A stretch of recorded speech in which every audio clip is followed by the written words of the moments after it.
Oke, selamat sore teman-teman. Oke, ketemu lagi ya di hari Rabu ya. Nah, kita hari ini mau bahas apa ya? Kalau bahas indeks ya memang belum ada apa-apa yang itu ya. Belum ada apa-apa yang bisa kita perhatikan ya. Memang letih lesu begitu aja ya. Apalagi hari ini nggak tahu dia akan turun apa enggak ya, tetapi kita masih memperhatikan pattern itu terbentuk ya. Nah, kemudian ada yang nanya terutama soal DOIT ya, Delta Dunia Makmur. Delta Dunia Makmur kurang lebih, kenapa ya dia turun ya? Berita ter ini ya, berita paling negatif untuk Delta Dunia Makmur yang kita ketemu itu adalah kandasnya atau dia kan mau akuisisi dua tambang di Australia ya, dua tambang di Australia ternyata gagal ya. Ini dari bisnis.com ya. Jadi dia mau mengakuisisi dua tambang batu bara di Australia dan akhirnya gagal karena dimenangkan oleh em, eh, dimenangkan oleh BPH ya. Oh ya, bukan ya. Dia mau membeli dua tambang dari BPH Group ya, yang akan dijual bernama Daunia dan Blackwater ya. Itu di negara bagian Queensland. Ya, nah, tetapi akhirnya dimenangkan oleh Whitehaven Coal Limited ya. Jadi ini mungkin masih perusahaan Australia juga kali ya. Nah, jadi langsung ambrol ya. Nah, padahal teman-teman kalau cermati berita tersebut ya, kita analisa deh berita tersebut. Dia cuman gagal mengakuisisi tambang batu bara. Ya, kemudian habis itu terjadi apa namanya penurunan berapa persen hari ini ya? 21%. Memang iya, dengan volume yang cukup besar ya. Dan kita juga sudah melihat bahwa Delta Dunia Makmur itu memang ada peluang untuk turun. Ya, turunnya ya kita memang nunggu di sekitar 400-an kan. Nah, tetapi kita tidak mengharapkan apa namanya momentum yang sebesar ini ya. Oke. Nah, apa yang kita lihat? Kita analisa dulu ya beritanya ya. Beritanya sebenarnya apakah itu merupakan sebuah berita yang mengganggu fundamental dari si Delta Dunia Makmur? Menurut saya enggak. Ya, menurut saya enggak. Kenapa? Teman-teman bisa membayangkan ya. Misalnya teman-teman mau membeli barang A atau toko A, ya, toko A dan toko B. Oke. Nah, pada saat lu mau membeli toko A dan toko B, asumsinya apa? Asumsinya berarti kita punya uang kan? Oke, kita punya uang. Ini dia akan mengakuisisi senilai berapa nih? 3,2 miliar US dollar. Ya, berarti 3,2 miliar US dollar. Artinya apa? Artinya kalau dari berita ini kita bisa tahu bahwa Doit itu Delta Dunia Makmur itu punya uang. Oke? Punya, nggak tahu itu cash atau mungkin dia udah ada standby credit atau apa, tetapi ini menyatakan bahwa Delta Dunia Makmur itu punya uang. Oke, dia punya uang ya. Dan uang itu akhirnya tidak jadi keluar. Oke, nah sekarang pertanyaannya apakah itu mengganggu fundamental dari Delta Dunia Makmur? Gua nggak keluar uang loh. Uang gua tetap ada sama gua. Cuman gua gagal aja mengakuisisi dua tambang itu. Ya, apakah dia mempengaruhi fundamental dari Delta Dunia Makmur? Tentu tidak ya. Tetapi mempengaruhi ekspektasi pasar kepada Doit.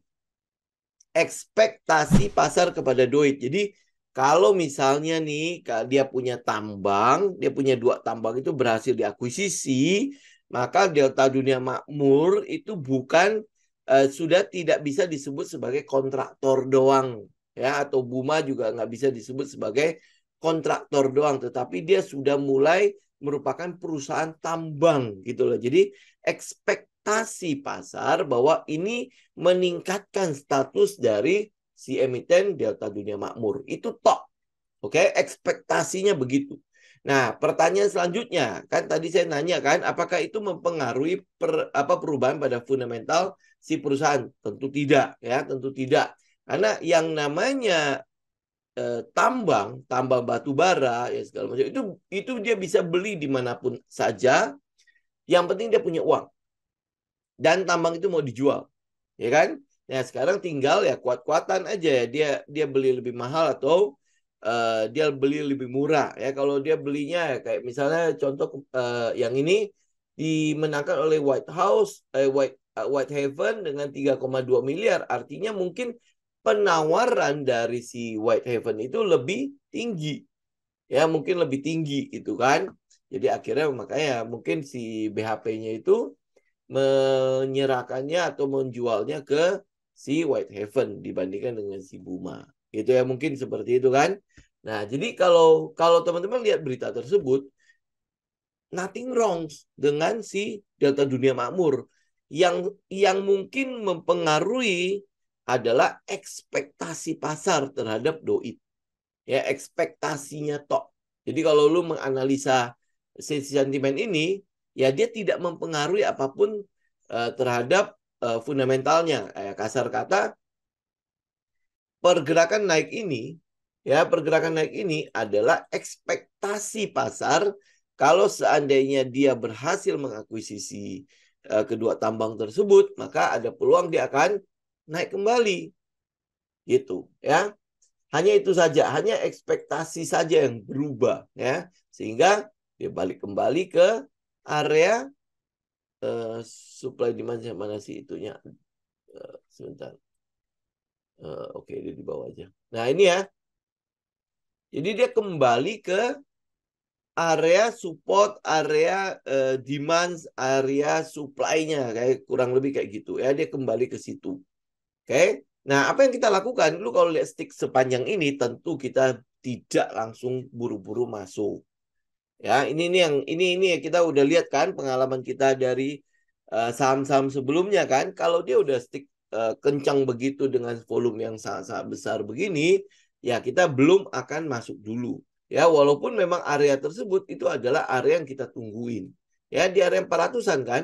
Ya, saya malah berpikir kalau dia akan turunnya pelan-pelan.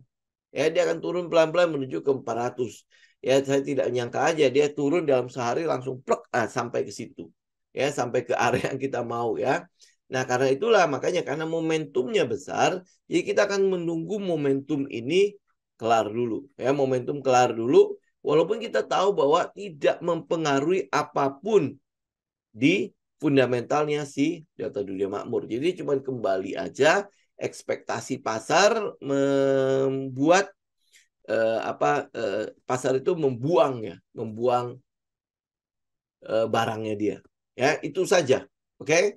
Ya, jadi ini sekalian ya kita belajar menganalisa katalisnya. Kemudian kita melihat ke ke teknikalnya. Ya, jadi kalau teman-teman udah buang ya sudah, berarti kan tinggal kita keluar. Saya sih sebenarnya udah keluar duluan, kemudian dia masih naik lagi kan. Ya, memang kita melihat memang ada peluang si Delta Dunia Makmur itu akan koreksi. Ya, tetapi tidak disangka koreksinya sampai setajam itu. Ya, kita nggak nyangka aja sampai setajam itu. Jadi area yang saya tunggu itu tadinya di 444.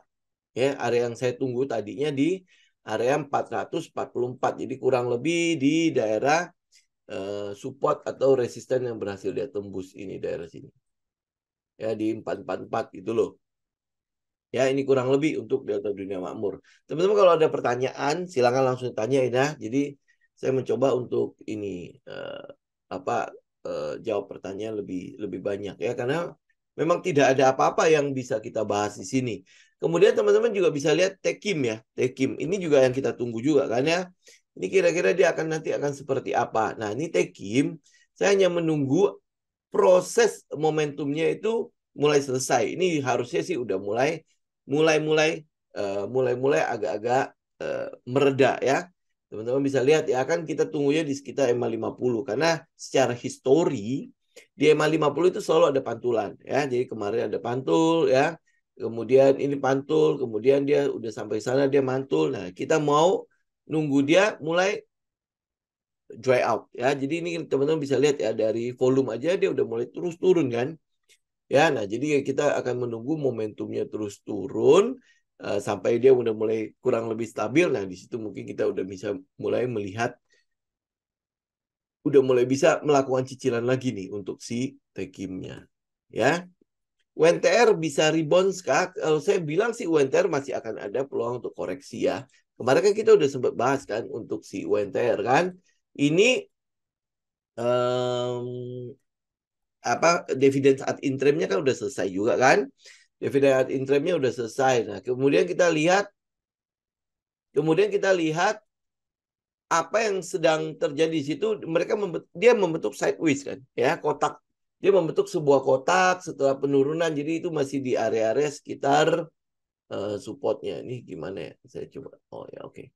Ya, area-area sekitar support. Ini adalah area momentumnya. Tapi ini. Nah, ini areanya di 25.400 sampai 25.800 ya. Ini ya teman-teman perhatikan area tersebut di 25.400 sampai 25.800. Jadi kalau dia tidak turun ke bawah situ, tidak turun tapi bisa cukup stabil di sana, mungkin saja UNTR ini akan diikutkan ke dalam window dressing ya. Mungkin saja akan ada window dressing di situ. Karena kita mulai lihat hari ini aja ada volume yang lumayan gede ya, sedangkan pergerakan harganya tidak kemana-mana. Ini ya, ini UNTR. Jadi teman-teman bisa perhatikan area tersebut 25.400 sampai 25.800. Itu ya. Oke, terus habis itu MTEK. Nih MTEK ya. Nih gini, saya jawab PTPP dulu. Jadi daripada ngambil PTPP, lebih baik ngambil si Adikarya. Daripada ngambil PTPP, lebih baik ngambil Adikarya. Ya, kalau di konstruksi kan kita punya sekitar tiga ya. Kalau BUMN-nya kan si Adikarya, kalau swastanya kan ACST ya. Ya, kalau teman-teman mau ngambil Meta, berarti ya teman-teman bisa perhatikan si Meta juga lah ya. Nah, bagaimana dengan si PTPP? Ini kalau secara teknikal ya, kita melihat dia kan masih tertahan di daerah sini. Ya, ini supportnya ya di sekitar 630 sampai 660. Jadi kalau lu mau ngambil PTPP ya ambil di daerah-daerah sekitar itu. Di sekitar 630 sampai 660 ya. Moga-moga dia bertahan di situ ya, jadi tidak sampai turun. Ya, nih kalau mungkin sekalian ya Adi ya. Nih kalau Adikarya, nih. Adikarya ini kan dia sudah kotaknya udah lumayan lama kan. Saya buang dulu ini. Nih ya, ini kotaknya. Jadi ini daerah supportnya di sekitar 408, 410 sampai 430. Ya, ini daerah untuk si Adikarya. Kalau sentimen katalis segala macam jauh lebih banyak di Adikarya dibandingkan dengan PTPP. Ya. Nah, kalau MTEK, ini ya biasanya dia akan bergerak itu kalau menjelang pembagian dividen ya kayak gitu-gitu ya. Nih, ini MTEK. Kita lihat weekly ya. Nih, dia kan udah mulai ini turun, kemudian udah mulai kelihatannya sih udah mulai stabil ya. Mari kita lihat support sebelumnya di daerah sini. Nah, ya jadi kita mau tunggu jangan sampai si MTEK itu tembus 400 sampai 500. Jadi ini daerah supportnya. Jadi jangan sampai dia tembus ke daerah situ. Kalau teman-teman mau buy, ya kalau mau buy, ini seandainya kalau MTEK bagus ya. Ya saya nggak katalis-katalis teman-teman cari sendiri ya. Kalau MTEK bagus, berarti teman-teman bisa buy di sekitar supportnya di 400 sampai 490. Itu daerah-daerah supportnya. Ya, itu kurang lebih. Ya, kalau katalisnya saya nggak tahu di daerah apa aja. SMGR. SMGR. Mari kita lihat. Nah, ini SMGR. Oh, hari ini kenapa ya volumenya gede banget ya? Ini hari ini volumenya nggak tahu kenapa besar sekali ya volume hari ini ya. Ini ada apa dengan SMGR? Saya nggak ngikutin. Tetapi kalau teman-teman mungkin lihat ya INTP sama SMGR ya, kita mungkin akan jauh lebih melihat INTP dibandingkan SMGR. Tapi ini kelihatannya kedua-duanya itu turun dengan volume gede ya. Berarti ada sesuatu yang sedang dihadapi oleh perusahaan-perusahaan semen ya.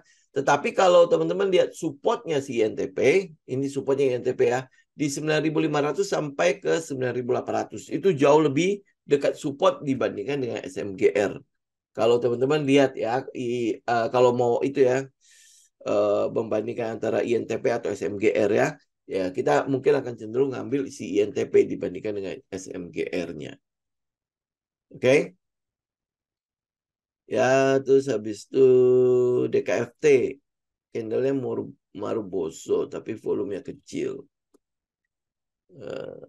DKFT. Candle-nya Maruboso, volumenya kecil. Enggak ada Maruboso di situ. Ya memang oke, dia full candle, iya nggak ada shadow, ya nggak ada shadow. Tapi ini nggak usah diartikan apa-apa sih. Nggak usah diartikan apa-apa. Kenapa? Walaupun walaupun dia ini karena dia full candle kan ya, tidak ada shadow, makanya disebut sebagai Maruboso kan, ya. Tetapi teman-teman kalau lihat dari candle ini dibandingkan dengan candle-candle sebelumnya, ini sebenarnya nggak ada artinya candle ini. Ya, jadi kalau lu mau bilang anomali segala macam, nggak ada artinya.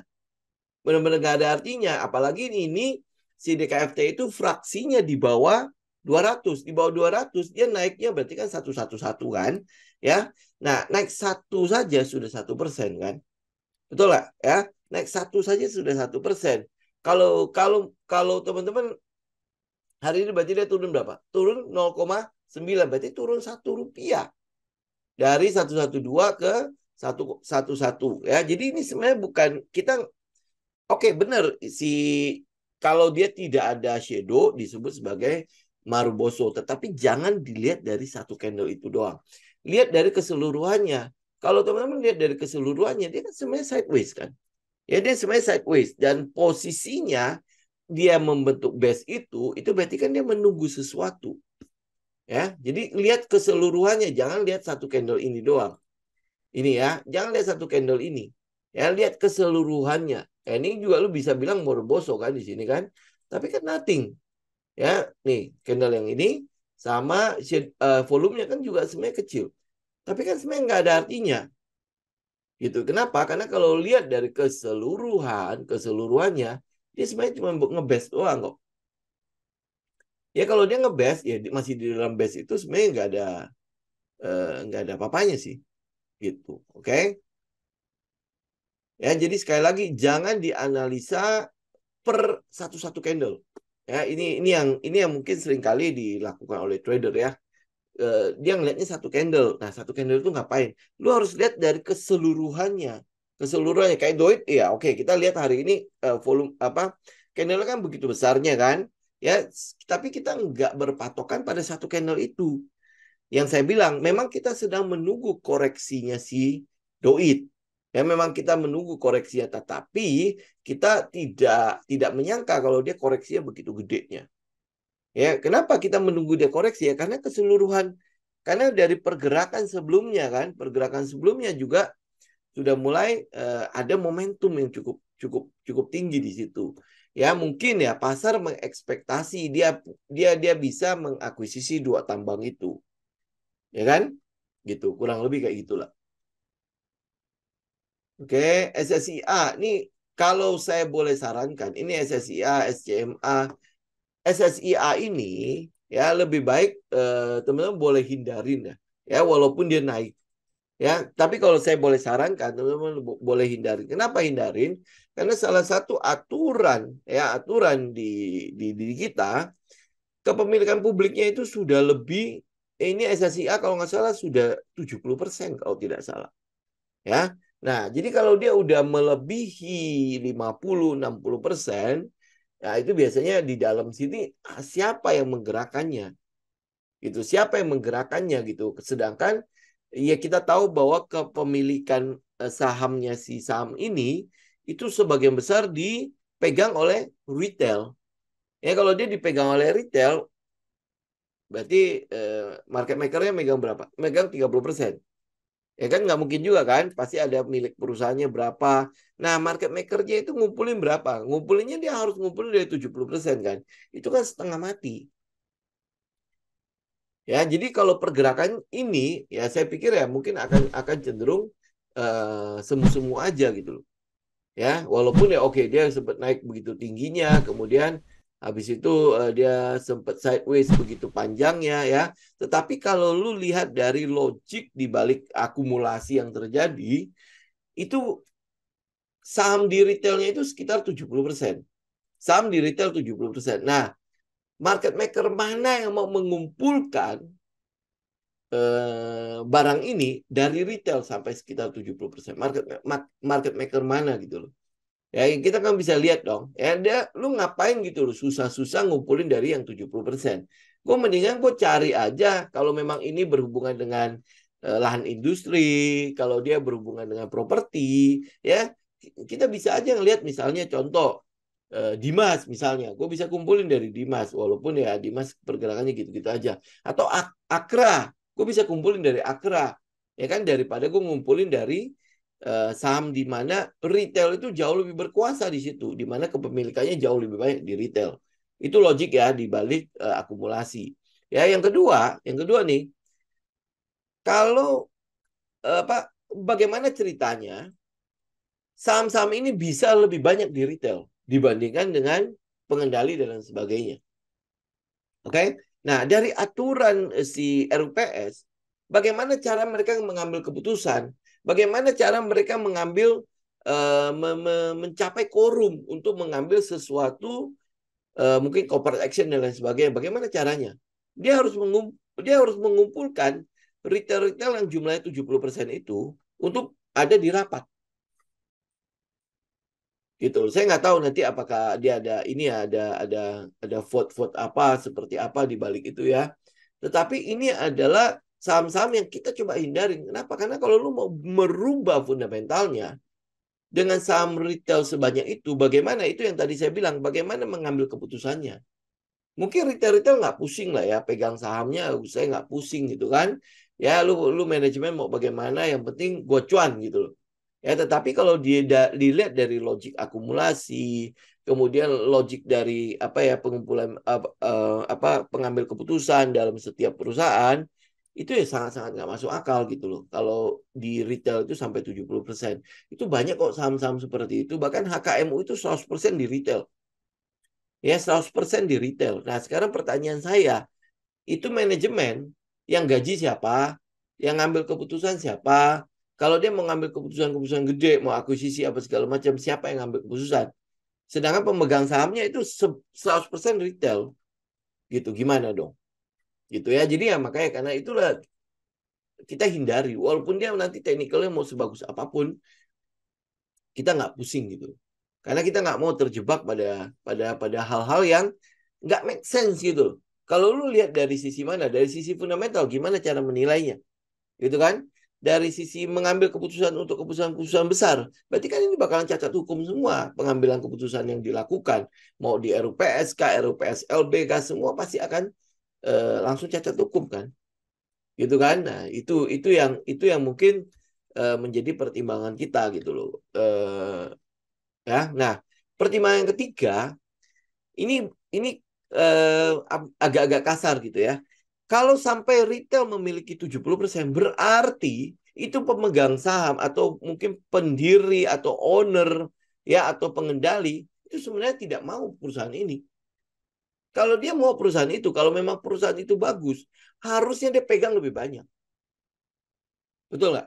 Ya, ini logik aja ya. Kita bermain logik aja.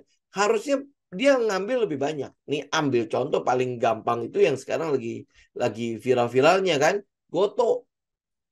Kalau Goto betul dalam 2, 3, 4 tahun ke depan itu bagus, ngapain gitu loh ya si si WT itu ownernya itu malah buang berapa miliar. Ngapain coba? Gitu kan? Ya kan? Ya kalau memang dia bagus ya harusnya dia pegang dong.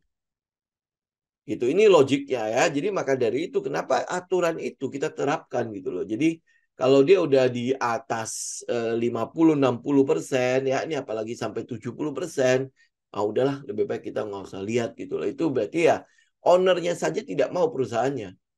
Gitu. Ngapain kita ikut-ikut gitu lah kan di dalam situ. Ya, ngerti ya, paham ya? Ya, ini yang punya saja nggak mau perusahaan itu. Gitu. Nah, sekarang ngapain gue ikut-ikutan di sana? Kalau ia ownernya mau, teman-teman lihat deh ya, perusahaan-perusahaan yang benar-benar bonafit, rata-rata kepemilikannya berapa? Ya rata-rata hampir boleh bilang sebagian besar dia pegang kan. Kenapa dipegang? Ya karena dia tahu bahwa ini perusahaan bagus dan dia yakin banget itu bagus. Ya karena itulah dia pegang agar kekayaannya terus bertambah dong seiring dengan bertambahnya valuasi-valuasi kebijakan-kebijakan perusahaan yang bagus-bagus ya, yang terus naikin harga sahamnya gitu. Ini yang kita lihat ya. Oke, terus habis itu SCMA. Oke, ini SCMA ini juga ini masih di sideways ya. Lihat aja di weekly. Oke, ya nih kalau SCMA ini kan kita lihat dia kelihatannya turunnya udah mau selesai. Kelihatannya loh ya, turunnya udah mau kelar. Ya kalau lihat dari support sebelumnya itu ada di 120 ya, support sebelumnya. Ini kan shadow ya yang saya ambil ya. Kalau teman-teman ambil di blok ya, blok areanya itu kurang lebih di daerah mana? Ya, daerah 120 sampai 160. Yaitu daerah-daerah supportnya. Artinya kalau ngambil SCMA itu sudah low risk. Tetapi apakah dia udah selesai? Ya, apakah dia udah kelar? Udah kelar penurunannya, kemudian sudah ada potensi terjadi pembalikan arah di sini. Jadi kalau lihat dari ini, penurunannya, trennya ya, dia udah mulai ada change of character. Jadi udah mulai ada trend yang berubah, ada perubahan pada trend itu. Dari turun, sekarang udah bergerak sideways. Nah, sideways-nya ini yang harus kita tunggu itu adalah ya teman-teman tinggal itu ya kalau kalau ngerti soal metodenya kan tinggal teman-teman petakan ya. Ya, kemudian lu cek katalisnya. Kenapa dia akan naik? Ya, apa yang akan menyebabkan dia naik? Gitu ya. Apa yang akan membuat dia bisa naik? Nah, kalau secara teknikal kan kita lihat ya, ini adalah tren pertamanya. Saya buang dulu ini. Kita ambil aja dari atas sampai ke atas ya. Nah, ini adalah tren di mana dia sudah mulai patah ya. Ya, ini tren turunnya, kemudian tren lain itu kan udah berhasil dipatahkan. Berarti kalau dilihat dari fasenya, berarti fase A-nya udah kelar ya. Nah, mungkin dia udah akan masuk ke fase B, habis itu akan ada C, habis itu akan ada D kan. Nah, jadi mungkin mungkin masih akan cukup panjang ya. Kemudian kalau teman-teman lihat dari volume. Volumenya apa? Volumenya selama ini cukup besar-besar ya. Volume-volumenya cukup gede-gede. Ya, teman-teman bisa lihat ya, volume-volumenya gede. Nah, lu tinggal VSA-nya, volume spare analisisnya jalankan. Ini udah ada bullish activity ya. Nah, kalau dia udah bullish activity, kita mau lihat rata-rata mereka beli berapa ya kalau di sini ya. Rata-rata pembelian mereka itu ada di 160. Ya, 160-an. Ya, nah, tapi ini ingat ya, ini saya cuma menganalisa teknikalnya tok ya. Teman-teman kalau misalnya itu lihat katalisnya, kira-kira apa yang akan membuat si SCMA itu naik.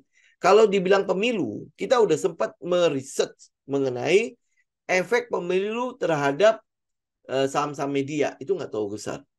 Ya, itu nggak terlalu besar. Berarti kan harusnya ada katalis lain dari si SCMA ini. Apa yang akan membuat dia naik?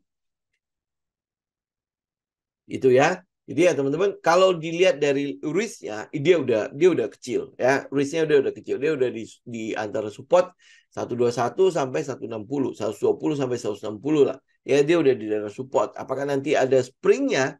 Mungkin ada spring sampai menembus 130.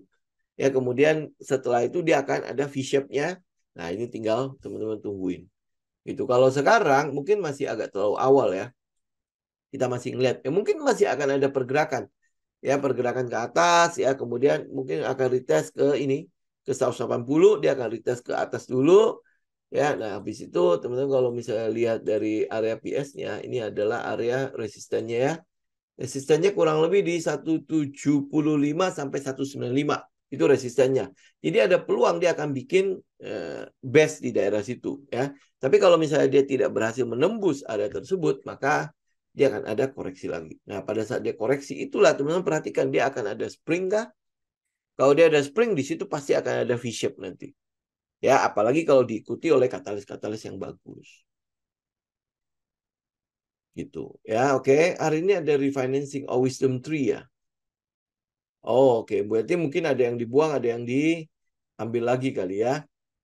Tapi ya overall sebenarnya kalau dilihat dari ini ya kompositnya ya, saya malah lebih seneng kalau pattern itu terbentuk. Jadi kita bisa ambil di bawah malah. Jadi di bawah ini mumpung Oktober kan, mumpung Oktober jadi dia turun. Jadi nanti mungkin November, Desember masuk ke wilayah window dressing ya. Jadi kalau dia sampai koreksi, itu malah kesempatan kita untuk ngambil eh, buat apa namanya buat window dressing itu akan jauh lebih enak karena apa dia mulai dari harga bawah kalau sekarang itu rata-rata apalagi yang bikin perbankan itu rata-rata udah di harga premiumnya ya teman-teman kalau misalnya lihat dari BBCA ini kita lihat beberapa aja ya ini lihat dari BBCA ini kan masih harga premium kan ya. Jadi BBCA tuh masih ada peluang sampai ke 8.500 ya, siapa tahu sampai ke 8.000 kan. Jadi kalau indeks itu turun ya mungkin dia akan sampai ke 8.000. Ya sekarang kan masih 8.800 sekian kan. Ya nah itu kalau misalnya indeks turun, nah ini mungkin ada kesempatan untuk kita ngambil di harga bawah. Kalau sekarang ini masih di dalam golongan harga premium. Teman-teman lihat BBRI. Ya, nih. Ini masih harga premium gitu loh. Ya, nah apakah dia bisa sampai ke 5.000? Nah, kalau 5.000 ini masih ada peluang untuk sampai ke 100. Siapa tahu dia bisa turun lagi. Ya, turun sampai ke mana? 4.300 sih nggak tahu lah ya. Ya sih nggak mungkin lah ya. Ya daerah-daerah sekitar 4.700-an. Ya 4.700 sampai 4.800. Ya siapa tahu gitu kan. Karena kalau lu ngambil sekarang untuk saham-saham big cap, terlalu premium. Ya, kalau premium. Jadi kalau lu bilang rebalancing segala macam, dia pasti akan pindah ke saham-saham yang lebih murah. Ya, nih. Nah, ini apalagi BBNI. BBNI lebih premium lagi kan. Setelah stock split, dia sampai sekarang belum turun nih. Jadi kalau misalnya nanti indeks prank gitu ya, turun. Nah, dia ada potensi turun sampai di sini nih. Ini saya coba liatin support-supportnya dulu ya. Oh, ini kayaknya nggak tahu kuat. Tapi ya kurang lebih lah ya, 4.600 sampai 4.800. Ya kurang lebih daerah situ. Kalau sampai dia jebol, sebenarnya masih ada peluang sampai ke 4.500-an kalau BBNI. Ya, kemudian BMRI. Ya, ini harga-harga udah premium gitu loh. Jadi kalau misalnya indeks sampai jebol, nah itu sebenarnya adalah kesempatan kita untuk ngambil di harga murah. Ya, maksudnya nggak murah secara fundamental loh ya. Ya, tetapi ini jelas harga premium. Jadi ini kalau lu lihat big cap yang perbankan itu premium semua harganya. Gitu. Jadi karena itulah makanya kita tunggu. Ya, kita tunggu. Kalau indeks jebol, nah ini siapa tahu ada apa harga murah. Gitu. Ya. Oke, Garuda masih menarik. Menurut saya sih Garuda masih cukup menarik. Kalau gini. Nah, ini untuk Garuda ya. Ini untuk Garuda ya. Teman-teman gini aja. Kalau mau kalau saya bilang oh beli Garuda tentu banyak sekali yang ragu kan ya banyak sekali yang ragu untuk perubahan pada fundamentalnya turnaround-nya Garuda ini adalah salah satu perusahaan yang sebenarnya gampang banget turnaround ya apalagi sekarang kan COVID udah lewat ya orang-orang udah cenderung wisata dan sebagainya kan terus habis itu teman-teman bisa lihat penurunan Garuda itu udah sampai gocap ya. Dan dari Erick Thohir kan sudah katakan bahwa dia akan menyelamatkan Garuda. Karena ini adalah maskapai nasional, nggak mungkin nggak diselamatkan. Walaupun teman-teman mungkin lihat ada Pelita Air dan Citylink yang akan di merger kan, di merger ya. Nah, apa yang teman-teman lakukan kalau misalnya teman-teman agak takut-takut nih, lu bisa titip sendal. Nah, ini caranya Bu Mimi ya, lu titip aja sendal. Jadi jangan jor-joran dulu, lu titip aja sendal di situ, ya. Tapi begitu lu, tapi pantau ya. Nah begitu lihat, kok terus membaik ya, terus membaik ya, terus membaik. Nah nanti kalau udah mulai ada apa namanya, ada ada kelihatan gitu ya katalisnya kayaknya nanti pemerintahan yang baru kelihatannya akan fokus banget untuk memperbaiki Garuda dan sebagainya kan. Nah di situ lu baru memperbesar yang namanya portfolio lu gitu ya lakukan kayak gitu aja jadi titip sendal aja ya kemudian ya terus ikutin perkembangannya karena ini adalah salah satu kalau sampai dia benar ya diperbaiki dan lain sebagainya, ini akan jadi saham turnaround. Ini akan jadi saham turnaround karena gini ya, teman-teman bisa lihat ya, kayak yang paling dekat aja lah SQ, Singapore Airlines. Itu dia untung berapa gede loh SQ.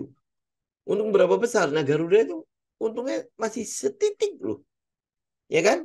SQ, teman-teman bisa lihat kayak Philippine Air. Philippine Air saja sudah untung. Memang Garuda juga sudah untung ya. Maksudnya mereka udah bisa mulai untung gitu loh. Philippine Air lu tahu sendiri lah, walaupun dia um, five star ya, tetapi levelnya kan harusnya di bawah Garuda ya, Philippine Air ya. Kemudian Malaysian Airlines, mungkin kalau lu bisa apple to apple ya, Garuda mungkin sama Malaysian Airlines oke lah ya, di apple-applein ya. Karena Malaysian Airlines setelah penembakan itu kan udah cukup drop kan ya. Nah itu juga adalah maskapai yang sedang mengalami turnaround gitu. Nah cuman kalau Malaysian Airlines sorry to say ya, kelihatannya lebih profesional dalam pengelolaannya dibandingkan dengan Garuda.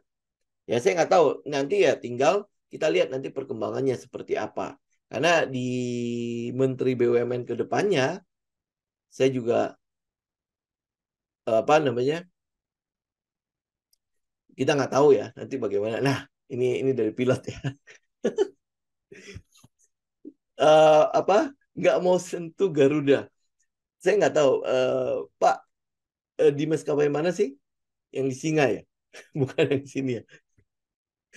Ya, nah tapi ini kurang lebih lah ya. Ini adalah perusahaan yang punya potensi turnaround kalau dikelola bagus. Ya kalau dikelola bagus. Ya ya sudahlah, itu ya kita gimana ya? Agak nasionalis lah ya. Agak nasionalisme lah ya. Ya moga-moga nanti Menteri BUMN yang akan datang ya, Menteri BUMN yang akan mungkin akan lebih ini, lebih memperhatikan ini. Ya, siapa tahu dia nak masukin direktur utama yang agak-agak bersih, ya kan? Siapa tahu. Karena bisa sangat-sangat bisa kok untuk um, apa namanya, untuk dikelola. Karena kita lihat maskapai-maskapai nasional di negara yang lain tuh cukup bagus gitu loh. Ya, kok masa Garuda nggak bisa? Ya, walaupun teman-teman pernah kan ya, di mana apa udahlah, saya nggak cerita lah ya. Saya sempat sekali kejadian tuh kayak gitu. Ya oke, itu kurang lebih kalau Garuda. Kalau kita lihat tuh kayak kurang lebih kayak gitu. Jadi kalau lu masih belum yakin, lu titip sendal aja ya. Nanti kita tinggal lihat. Ya kalau misalnya dia terus masih bisa terus bagus, ya udah. Kita berarti tinggal tambah porto. Kalau enggak ya sudah. Gitu aja ya.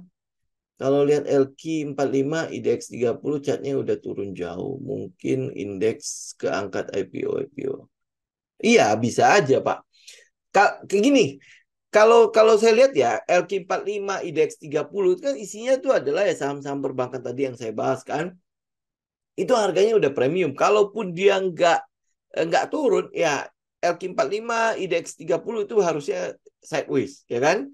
Harusnya sideways. Nah, perkembangannya sebenarnya kalau untuk yang ISG, kita sih cuma menunggu aja area ini nih 6.800 ini jebol. Ya kalau dia 6.800 jebol, nah ini teman-teman tinggal siap aja untuk nampung. Tampungan pertama apa? Lihat tuh ya saham-saham big cap. Karena dia udah di harga premium pasti akan banyak yang membuang itu. Jadi ini makanya ini yang sedang kita siap-siapkan. Makanya saya wanti-wanti dari kemarin kan, seandainya kalau pattern itu terbentuk, ya saya sih tidak berharap terbentuk ya. Moga-moga batal gitu kan. Kalau dia terbentuk, berarti kan sebenarnya dia ada peluang untuk mencapai kurang lebih di daerah 6.600. Nah, kalau dia bisa sampai ke situ 6.600, nah kita tinggal lihat area-area support di mana big cap itu bisa kita ambil nggak gitu untuk masuk ke dalam periode window dressing. Itu aja, jadi simple kan. Jadi window dressing kita aman karena bagiannya pegangnya big cap. Ya, pegangnya big cap ya. Kemudian kalau teman-teman lihat ya, kemarin kan incar pertama apa kalau perbankan, ambil BCA. Kita udah kasih tahu kan story-nya BCA kan. Lu udah kayaknya bank ini udah too big to fail lah ya, too big to fail. Kemudian kalau kita lihat dari manajemennya udah terlalu profesional dan konservatif. nggak tahu bagaimana ngomongnya lah ya. Pokoknya profesional dan konservatif itu banget gitu ya. Kemudian mereka juga tidak konservatif dalam arti kuno, tapi dia ngikutin gitu loh perkembangan-perkembangan yang ada.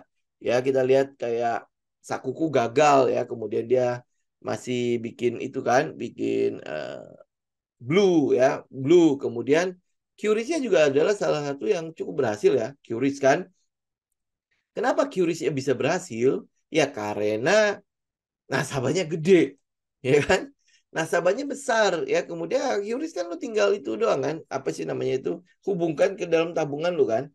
Ya, nah habis itu udah jadi kan. Nah, jadi potensi untuk dia gede itu ya cukup besar gitu. Ya, jadi ya kalau lihat LQ45 indeks 30 ya berarti teman-teman tinggal menunggu. Ini sih kita tidak mendoakan indeks itu sampai runtuh lagi ya, tidak.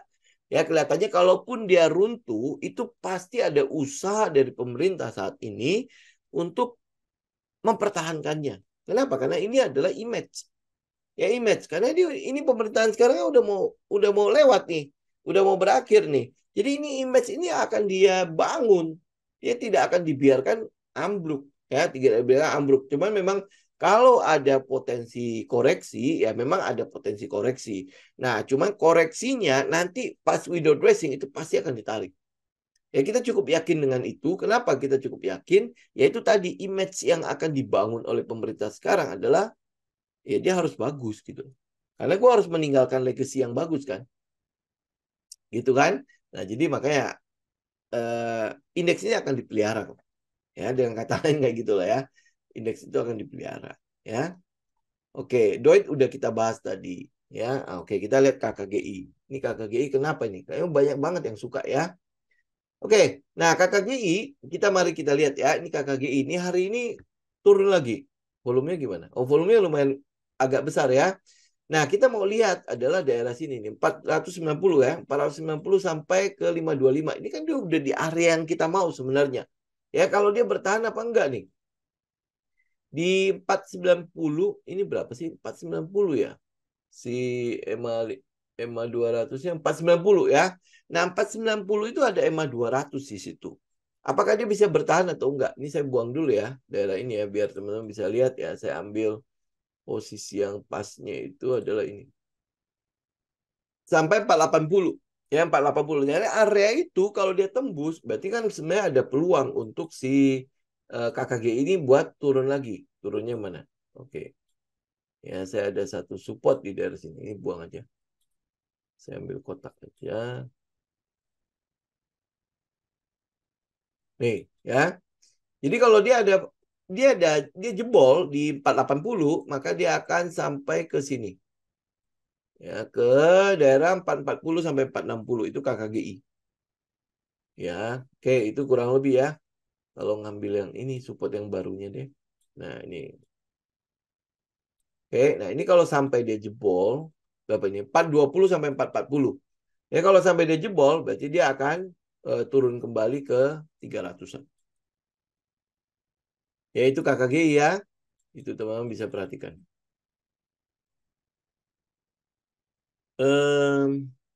Mika itu kayaknya hampir nggak ada apa-apa ya. Ya ini ya. Mika. Nah ini Mika ya. Ini saya ulangi lagi. Kalau teman-teman lihat volumenya, lebih baik nggak usah. Ya kalau lihat dari volumenya, lebih baik nggak usah. Ini volumenya gede-gede semua nih. Hampir tidak pernah volumenya kecil ya. Ya ini waktu awal-awal doang volumenya kecil. Tapi setelahnya itu volume gede-gede. Nggak usah diambil. Ya udah. Gitu aja Mika. Nggak usah diambil. Walaupun mungkin teknikalnya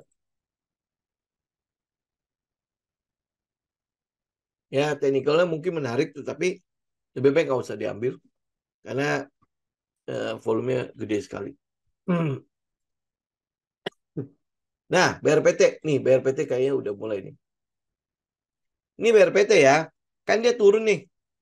Kemarin kan dia udah ini kan, udah udah naik lumayan tinggi, kemudian dia turun. Nah, ini kelihatannya udah mulai kelar nih. Ya, kalau dia udah mulai kelar, ini yang teman-teman mesti perhatikan ya. Ini turun bawahnya itu kan paling bawah itu di 1080 nih. Ya berarti kan dia udah masuk ke area sini. Oke, ya. Nih, dia kan turun sampai situ ya. Turun sampai sini nih. Ini kan daerah yang kita sebut sebagai supply demand ya. Nah, dia turun sampai situ nih. Nah, kita ngelihat ini masih belum kuat. Penurunannya masih akan ada penurunan sekali lagi ke daerah sekitar 870, 870 sampai 930. Bahkan kalau sampai indeks itu benar-benar jebol ya, itu mungkin BRPT itu masih akan sampai ke 800. Ya, di dalam 800. Jadi kalau saya sarankan ke teman-teman untuk BRPT-nya sendiri lebih baik jangan diambil dulu. Jangan diambil kecuali dia udah mulai ngebes. Kalau dia udah mulai ngebes, mungkin akan jauh lebih berbeda ya. Tapi kalau secara kekuatan, ya kekuatan di supply yang di atas di 1050 sampai 1200 dengan 870 sampai 935 itu akan lebih kuat yang di 870. Jadi karena itulah makanya kita masih ngelihat masih ada potensi penurunan di sana. Ya masih ada potensi. Jadi jauh lebih baik tunggu di sekitar EMA 200 ya. EMA 200 ya 950. Gitu itu untuk BRPT. Kalau seandainya lain-lainnya masih bagus ya kayak cuan, brand segala macam memang perkembangannya cukup bagus. Ini ya. Jadi moga-moga ya BRPT ini naik bukan karena euforia doang. Tapi kalau dia naik karena euforia, sebenarnya ya paling dia akan balik ke sekitar 800 itu. Ya teman-teman cek deh. Ya walaupun kalau teman-teman riset, brand itu sebenarnya bagus. BREN. BREN itu sebenarnya bagus. Kalau teman-teman lihat dari sisi operasionalnya segala macam. Karena kan dia panas bumi kan. Kalau panas bumi itu sebenarnya biaya operasional itu hampir boleh dibilang nol.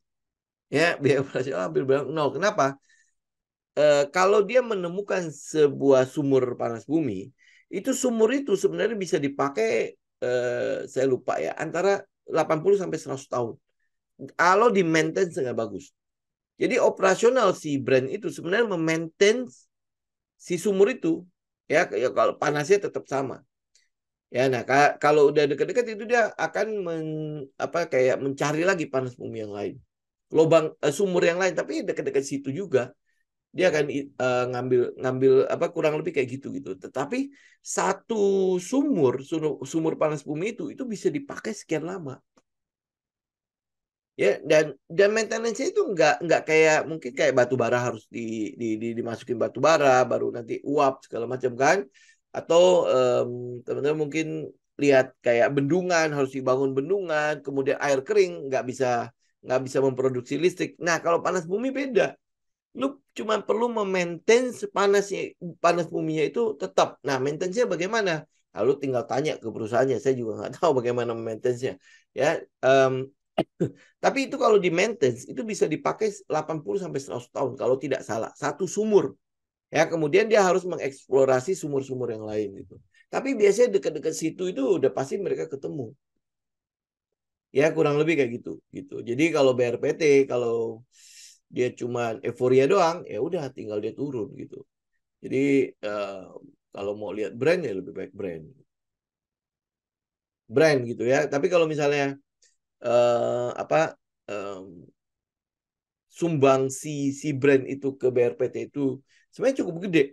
Ya, Star Energy yang saya tahu itu cukup besar ke si BRPT. Nah, lu cek ke ini bentar lagi kan kalau nggak salah yang Gunung Salak itu mau jadi tuh. Ya, nah itu nanti bisa ada pemasukan berapa gitu. Sumbangan dividen anak perusahaan itu ke induknya itu berapa gede.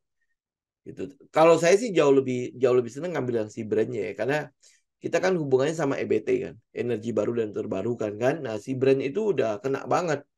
Karena dari dulu saya udah cukup tertarik sama si Star Energinya. Ya, dan akhirnya di IPO juga kan. Saya dapat 5 lot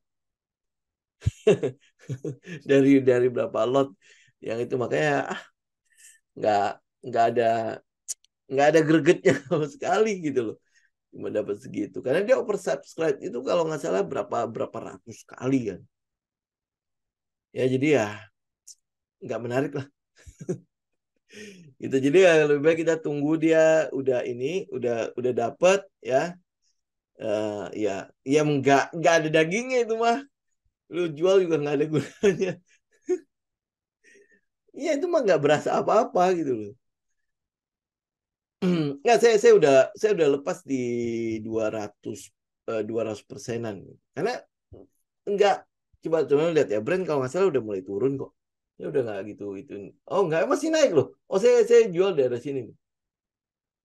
Daerah sini nih 2000-an. Dia masih naik ya. Ya ini tinggal tunggu dia turun aja udah, nggak pusing lah.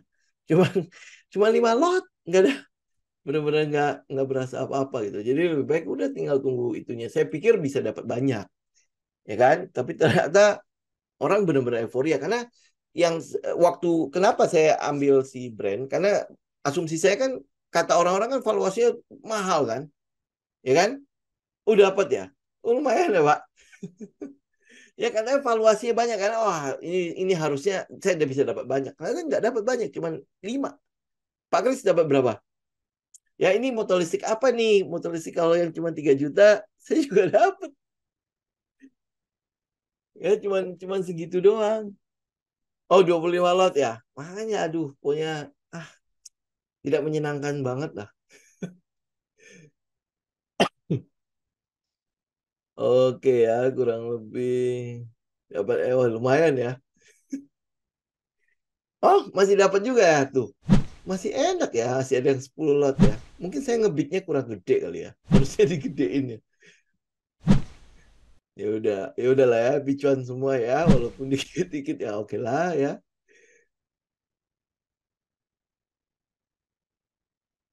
30 lot makan Padang. Padangnya pagi sore ya Pak ya. Padangnya berarti sekitar 10 orang lah ya makan ya, lumayan ya. Oke, ya terus habis itu ini midi emang ada apa sih? Midi ini kalau tidak salah dia nggak liquid kan ya? Ya nggak tahu liquid-liquid banget kok gitu ya. Makanya kan kita nggak ikut juga. Ya ini soalnya nggak liquid. Apa sekarang udah liquid ya? Setelah stock split udah jadi liquid. Em, tapi ini nggak liquid masalahnya kan? Nggak liquid, nggak terlalu ini, nggak terlalu menarik untuk kita ikutin. Nah, kalau WIM ini kayaknya udah ketinggian ya. Nah, ya.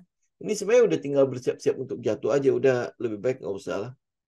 Nggak usah ikut. Ya, nah ini lihat LP. LP, mari kita bahas ini sebentar. LP ini ya, teman-teman saya minta teman-teman perhatikan si LP. Ya, saya nggak tahu teman-teman udah dapat di bawah belum ya. Kalau udah dapat, berarti kita tinggal ikutin. Tetapi ini teman-teman perhatikan ya. LP ini adalah volumenya. Nih volumenya. Volumenya tuh gede banget pada saat ini naik nih. Ya, ini membuat saya curiga dua hal. Buang barang atau benar-benar yang ngumpulin barang. Ya, Doit udah Pak. Ini telat kali ya Pak Yansen ya. Ya ini ngumpulin barang atau dia buang barang. Ya, tetapi kalau lu lihat dari VSA ini sebenarnya ya memang dia bullish activity kan.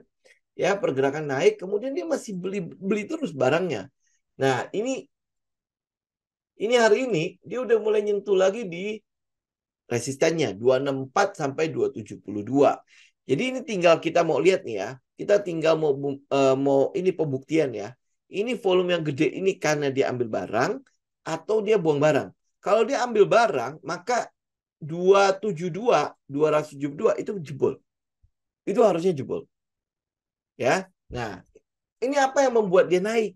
Teman-teman ini ini kan sudah saya cerita cukup cukup sering ya untuk si LP ini. Ya, ini LP ini udah saya cerita cukup sering. Dari sisi manajemennya, kita lihat dia cukup bagus. Ya, dari sisi manajemen kita lihat cukup bagus. Saya nggak tahu apakah dia ini adalah milenial, karena yang saya tahu itu pimpinannya, direktur utamanya itu cukup masih muda.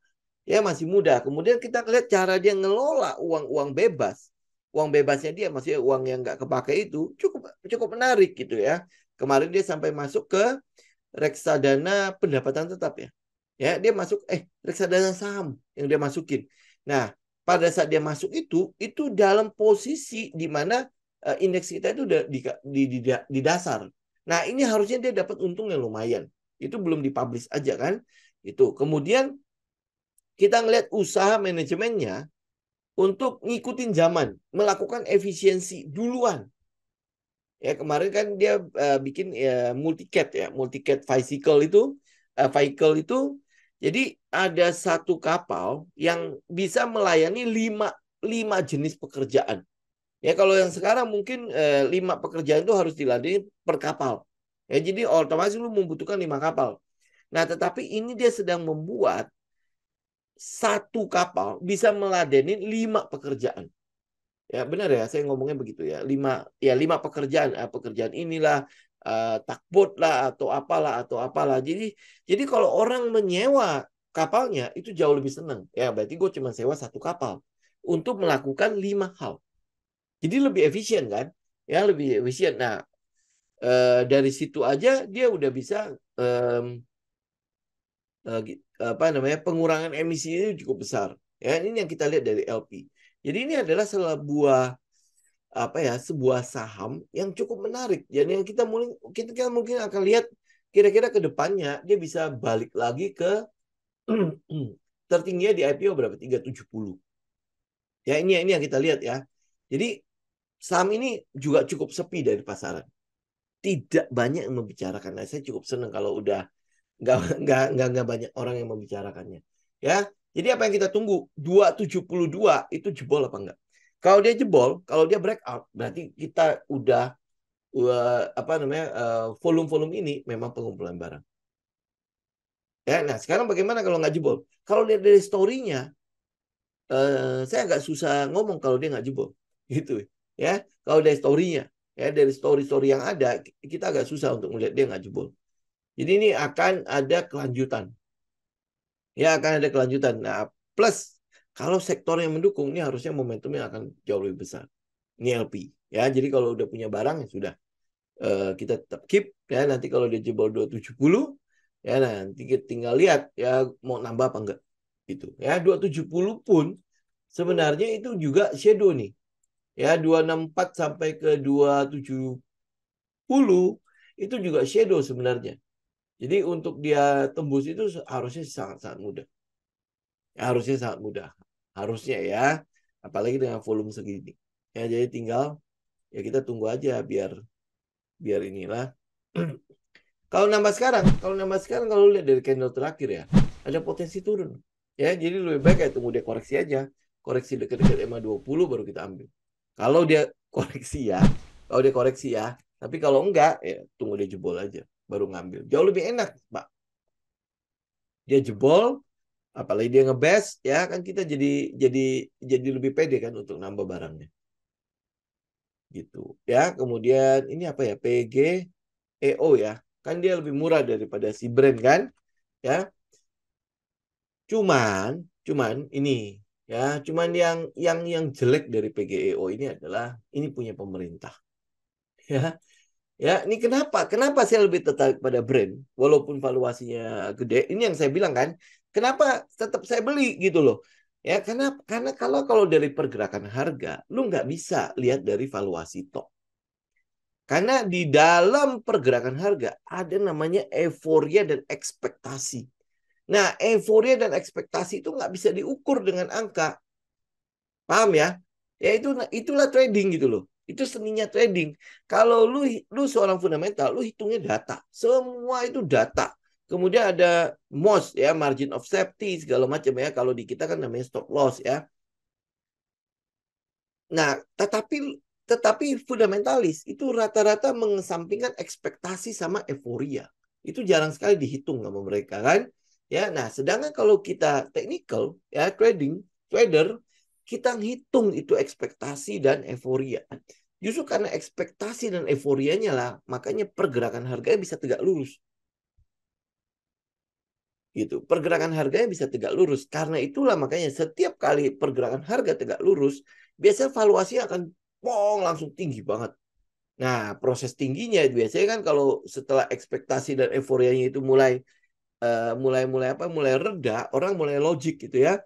Orang akan mulai logik. Nah, pada saat logik itu terjadi, ya maksudnya mereka udah mulai berpikir nih, oh, udah ketinggian nih. Nah, buang barang. Gitu. Justru kalau kita trading itu yang kita kejar juga gitu loh. Begitu dia tegak lurus, kita keluar dulu. Ya kan udah dapat beberapa kali kan, Tekim, ACST, Meta, ya apalagi lah ya, kayak gitu-gitulah. Oke. Nah, sekarang balik lagi ke PGEO ya. PGEO, apa yang kita lihat di sini? Ini yang kita mau lihat ya. PGEO kalau teman-teman mau nambah atau mau koleksi barang, itu saya sarankan di 1150 sampai 1250. Yaitu kurang lebih di area tersebut. Itu mungkin akan lebih kuat ya. Kalau misalnya dijebol, ada area lain nggak sih? Eh, nggak ada ya. Paling paling ke arah sekitar 1000. Ya jadi ya dia jebol ya udah nggak terlalu apa nggak terlalu sakit-sakit banget gitu ya jadi masih di daerah-daerah sekitar support ya tetapi teman-teman juga harus ingat ya kalau indeks jatuh PGEA lebih baik teman-teman tunggu di bawah PGEO ya PGEO lebih baik teman-teman tunggu di bawah ya karena kan kan setelah IPO dia kan udah naik kan udah jebol di 925 ya 925 kemudian dia udah sempat naik ya kemudian membentuk ini namanya kalau di supply demand itu drop base rally base ya rally base rally. Jadi ini adalah rally base rally-nya gitu. Ya area itu yang tadi saya bilang di sekitar 1150 sampai 1250. Ya lu bisa lihat di situ kalau indeks jebol lebih baik teman-teman tunggu di bawah, tunggu di 900-an lagi. Gitu untuk PGEO. Oke, nah paling saya closing di IMAS ya. IMAS. Nah, IMAS ini teman-teman mungkin lihat kemarin tuh, oh dia mantul gede kan? Ya, nah itu kan saya udah bilang kan, jangan diambil dulu. Kenapa kalau teman-teman lihat teknikal itu lebih seperti retest, ya cuma retestnya momentumnya cepet banget gitu. Nah hari ini kan udah selesai lagi kan, nggak usah diambil dulu. Ya kita akan tunggu sampai dia kelar. Ini tiba-tiba volume gede, turun volume gede lagi gitu ya jadi ya nggak usah diambil dulu nanti kita tunggulah ini base juga belum gitu oke ya ini nanti apalagi kalau dia sampai jebol lagi di low-nya berapa 1460 ya teman-teman bisa lihat ya ini sekalian lah ya pentingnya risk management ya pentingnya risk management teman-teman mungkin kalau misalnya bertahan nih terus dia turun kan turun sampai ke 1400 kemudian dia naik nah pada saat dia naik lu kan merasa bahwa gue nyesel banget ya kenapa gue buang itu ya ada nggak yang ngomong begitu wah kenapa gue harus stop loss padahal ini kan dia udah naik kalau dia naik terus itu mungkin agak berbeda kan ya ya tetapi teman-teman lihat hari ini dia turun lagi dengan volume yang sama bahkan lebih gede dengan momentum yang sama berarti kan sebenarnya penurunannya masih akan kenceng ya nah pada saat lu lihat dia naik lumayan tinggi ya kemarin tuh naik berapa kali 13% ya mungkin secara ini emosi ini gua harus ikut nih kenapa karena dia balik lagi tapi kalau lu lihat chart dia kan kayak balik lagi cuma retest doang retest ke support yang dia tembus itu kan jadi resisten kemudian turun lagi gitu jadi ini kalau lihat dari momentum ini ya masih ada potensi turun lagi gitu jadi karena itulah makanya konsisten aja disiplin aja kalau kena stop loss sudah buang dulu ya buang dulu nanti tinggal kita ini kalau misalnya bagus nanti pasti ada setup untuk masuk lagi gitu ya BRMS akum cukup gede BRMS ya akum cukup gede saya sih masih masih nggak ngelihat ada perubahan apa-apa pada BRMS gitu ya ini kan tadi saya kemarin juga saya udah ngomong kan waktu hari Senin kan ada peluang dia akan retest kembali kok ke 204 gitu kemudian story paling besarnya untuk kenaikan dari si ini apa ya story paling gedenya untuk BRMS adalah pabriknya pabrik barunya kan kita udah lihat kan pabrik yang pertama ya cuman bisa memproduksi 500 ton pabrik keduanya itu kapasitasnya 4.000 ton. Bener ya? Saya nggak salah baca. 4.000 apa? Ya, pokoknya segitulah ya. Pokoknya gede banget. Ya, dan kemarin tuh sudah berhasil mencapai 3.000 ton ya. Ya, berarti kan udah hampir maksimal tuh. Itu kan adalah pendapatan yang belum pernah terjadi pada BRMS sebelumnya. Gitu. Jadi ya, kalau dia belum pernah terjadi, kemudian BRMS dulu pernah berapa nih harganya? Pernah 300. Ya pernah lebih tinggi dari 300 kan? Ya nih. Pernah sampai 700-an. Jadi ini adalah something around sudah. Gitu. Lu tinggal mau ikutin apa enggak aja. Gitu. Tinggal ada kesabaran untuk mengikutinya apa tidak. Ya nih apalagi teman-teman kalau lihat dari mandi nih. Saya sampai lihat mandi ya. Bulan ini kan masih 2 minggu lagi habis kan. Lu lihat candle mandinya. Ya ini tanggal berapa nih hari ini? Hari ini sudah tanggal 18, berarti tinggal 2 minggu lagi ya. Ini kalau sampai eh, doji, kalau sampai apalagi dia bikin apa ya pinbar, ya ini mah bisa peluang untuk mandinya itu gede banget tuh, gitu ya. Jadi ya BRMS sudahlah itu long term punya story lah. Ya, long term punya story. Saya nggak tahu teman-teman udah untung berapa di BRMS, tapi kalau ngambil di 130 udah sekarang udah lumayan. Ya, kemudian nambah di 170 ya, kemarin juga sempat turun lagi ya, masih masih lumayan lah average-nya gitu. Ya. Oke. Oke, teman-teman, saya pikir sampai di sini dulu ya. Kita nanti lanjutin di hari Jumat mendatang ya. Oke. Oh ya, teman-teman, sebagai penutup minggu ini apa minggu depan ya? Minggu ini sama minggu depan itu adalah minggu-minggu terakhir untuk teman-teman kalau misalnya mau ikutan untuk kelas pre-section sama kelas coachingnya ya. Jadi teman-teman untuk keterangan lebih lanjut teman-teman bisa hubungi admin ya untuk itu ya. Oke. Oke, sampai ketemu lagi di hari Jumat mendatang teman-teman. Semoga bermanfaat ya. Tolong dianalisa ulang ya, cocokkan dengan karakter masing-masing ya. Oke. God bless semua. Ya, saya izin pamit. Thank you.